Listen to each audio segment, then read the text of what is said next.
playing decent hands, I'm playing in position, I'm drawing to the nuts, and I'm still bloody losing some money here. And it was beginning to annoy me. And then I thought, well, hang on a second, chill out, Bear. Just take a step back. You're better than these guys by a considerable margin. All you got to do is show the critical word here, and this is where I'm coming to, guys, is patience. And I've written it down 3 times. Patience, patience, patience. Okay? So again, if you get your notepad down there, write that down. Patience, patience, patience. Take a deep breath. All right, you know you're better than these guys. Remember, half this battle sometimes is just down to pure psychology. Keep it simple. Show the patience. Don't lose the plot. So let's have a look at this one here, for example. And here, I'd lost one hand for $12 in this session, and all the others were $3 and $4. So basically, I only had one bad hand, in technical terms for the stack sizes in question, and the other ones I was backing off because it didn't have the hands to carry on. Again, I wasn't prepared to gamble with the tuner. However, my winning hands, I had a $12.90 win, I had $11.65 win, $8, $7, $5, and all them culminated in me grinding out a $39 profit on that table against a bunch of maniacs. Okay, so what we'll do is we'll pull up one hand here. This is the one that I lost the most on. We'll show this to you, and I mean, look at this here, okay? So we're going to raise it. This is, again, small stake stuff, obviously. 1, 2, 3, 4 people on the hand, suited ace. So I'm first in. It's not bad. I get called off by somebody playing very dubious 9974. So we're 3-way on the pot there. Bear there. Can you see the 10? Can you see the 10, people? Bear hits 3 of a kind, okay, with the ace and the king and the 5. So, all right, I've got 1-6 there. So if he's got 10-6, then unlucky Bear. But 10, and I've got a king and an ace as well. So obviously ace or king there gives me a full house. So I've got some live redraws if need be. So 250 in the middle, check, and I bet $2. I could have gone 250, but I thought $2. I didn't want to make it too cheap, but I didn't want to make it too expensive either. Anyway, look at that. He's calling off on what, guys? A 9 flush? A stupid little 6, 7, 8, 9, 10? You're having a laugh, aren't you? And look at this. I've got this other guy calling over here, and I'm going, what? 2 callers? 8 comes, and I'm going, 6. Surely not 7, 9's called me off here. That's what I'm thinking. Surely to God, 7, 9 didn't call me off on that flop. Right? Check. Bet full pot. Randala goes all in. He's only got 975 left. Takeretti backs off. Obviously, I have to call that now. And look at that. Unfriggin' believable. Unbelievable. 9-7. Now, I lost $12.50, and I mean, for some people, that would just make you foam at the mouth. This is just crazy play by this person. Barking.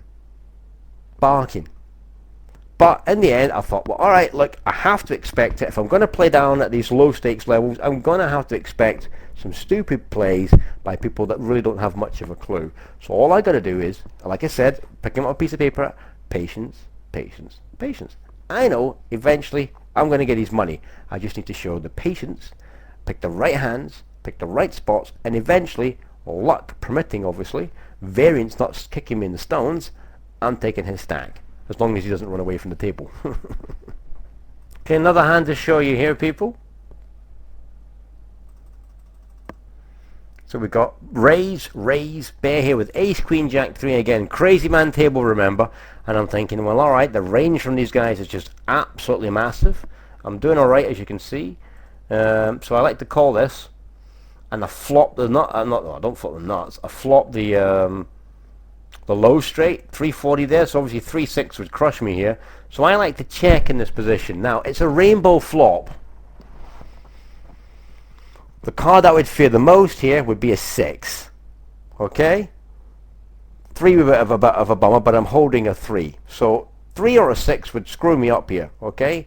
But I'm expecting one of these guys, because it's just so tunery out there, I'm expecting one of these guys to bet. But look what happens. Check, check, check. And I'm like, not again. And again, although I think this is a safer flop than the other one I showed you, I'm thinking, why didn't I bet at least a couple of bucks? Do you know what I mean? Queen comes. So now it's 340 into the middle, thinking, all right, let's just try and get somebody to call me here. Fold, fold, sexy midget now repops all in, and I'm going, okay, if that's 3-6, then I'm going to be pissed off. Do you know what I mean? No way out here. I have to call this. So I elect to do so. 3 comes on the river, and I'm going, all right, 2, 3, 4, 5. Please no 6, 7. Chips winging the way to my E. And look at that. He pumped it on Queen 2. 12 bucks to bet. So, an interesting one there. And here we go, another hand here. 75 with King, King, 9-3. The 3's cack. 9's not much better either, but it does give me a suited King here. We got MBS 888 here, calling out of position. The flop comes down, giving me top set, but it's quite a draw-heavy board here, so there's no way I can piss around. Checks to me, so I'm betting 155, almost a full pot here. He now check raises me, and I'm thinking, all right, class, just what I want. Let's get it in. Let's get it in now as a favorite. He calls me off. 3 comes. 6 comes. Obviously stacked. And there you go. There's a hand he's going with. 10, Jack, Queen, and he's got an ace at the top end. And I'm thinking, and he hit a pair. You see that 8? And I'm thinking, rough. So if we look at that pre-flop, probably won't be any worse than 40%, maybe even a little bit higher. Yeah, he's 46, so it's 54-46. So fair enough on that bet, but here's the interesting one, where he gambles it all here. 58 stroke 59 to 41, so he is only a 41% dog. So like I say, 60-40 a lot of the time. There's a classic example of gambling, shoving it, and his luck not holding up. And you know, you just need a few of them for these guys to stack off on you. And it obviously becomes quite nice. And just so you know, guys, I got 204 hands on this guy. You see that at the bottom? 42%. Playing way too many hands. On one table he's 37, the other one he's 46, so he's averaged out at 42. And he's down 64 bucks. Okay, and to be honest, I think he was lucky to get away with that.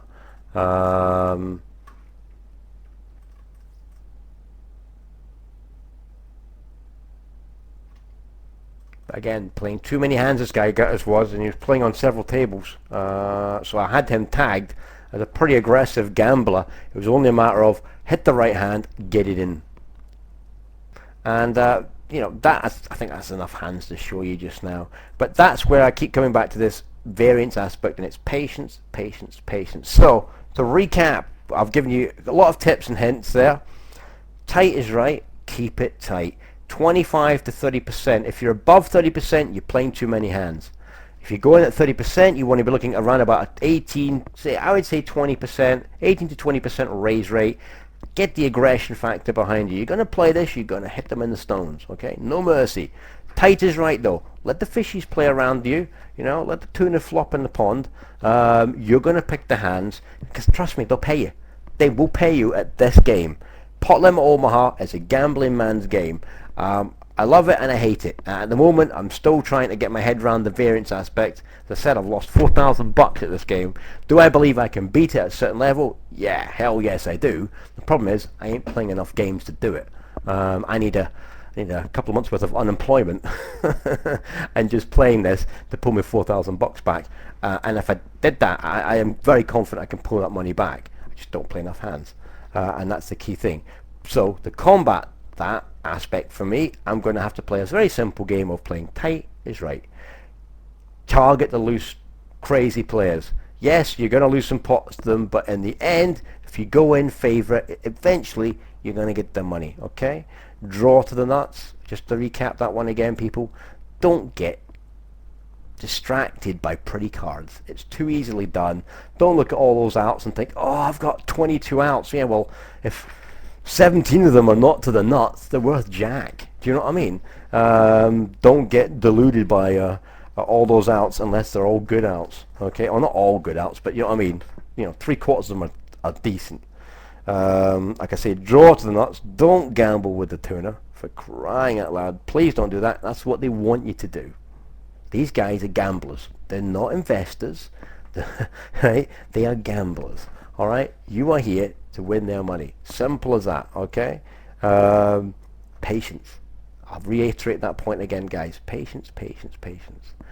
I mean, as I said, let's have a look at the time here. Look at the session here. 152 minutes to win 33 bucks. Now, come on, that's wasting my time. But I did that session, right, for this video. So these sessions here, these 4 sessions here were done for this video. Basically to just show that I can grind out a result, even though you saw I was pretty unlucky in a few hands in that 108-minute session there. Even still, after those 4 sessions, I'm still up, right? What am I up? 30, 69, so that cancels that out. I'm up 33 bucks. And in that session, I think I was bloody unlucky in one of those hands. There was a 50 buck loss and a 34, and the 34 was definitely super unlucky.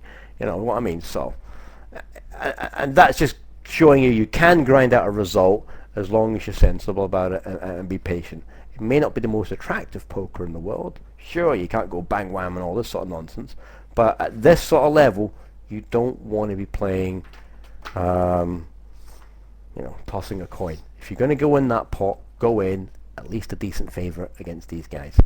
And that will help, and this is what this whole video was about, is giving you some tips and tricks, and that will help with variance. It won't do it all.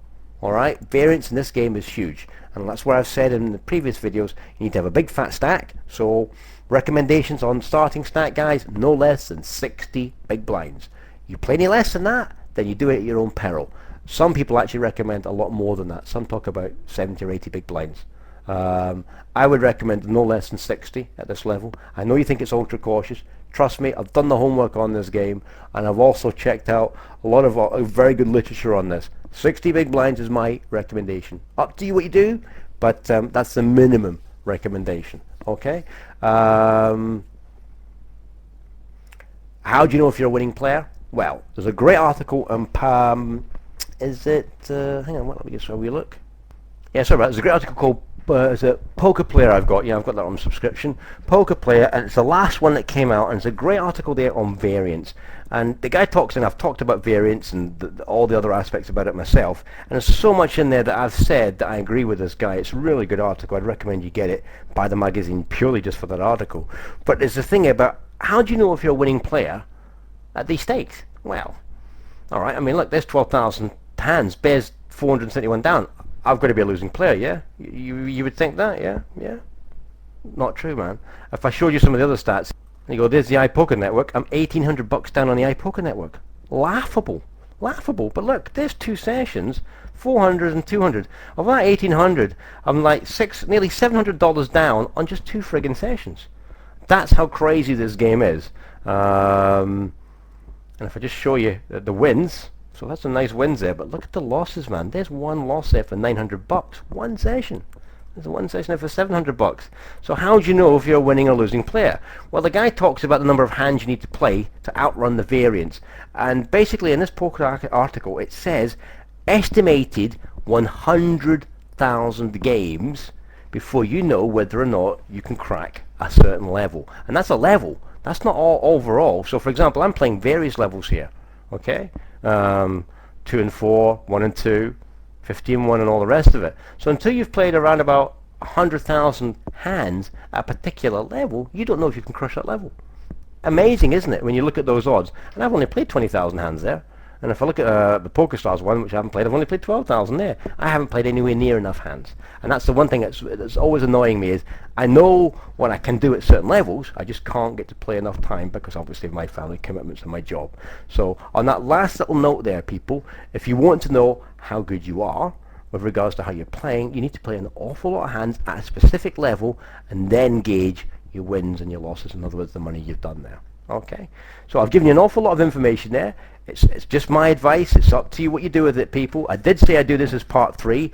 It is a lot more specific. I've given you some hand examples, some stuff to think about there. Note of warning on Pot Limit Omaha. Lovely game, super dangerous. If you do some of the things I've recommended, you'll reduce the danger factor. Okay, and you will win money at the lower stakes. When it gets much higher stakes, then there's different skill aspects you need to bring into your game here.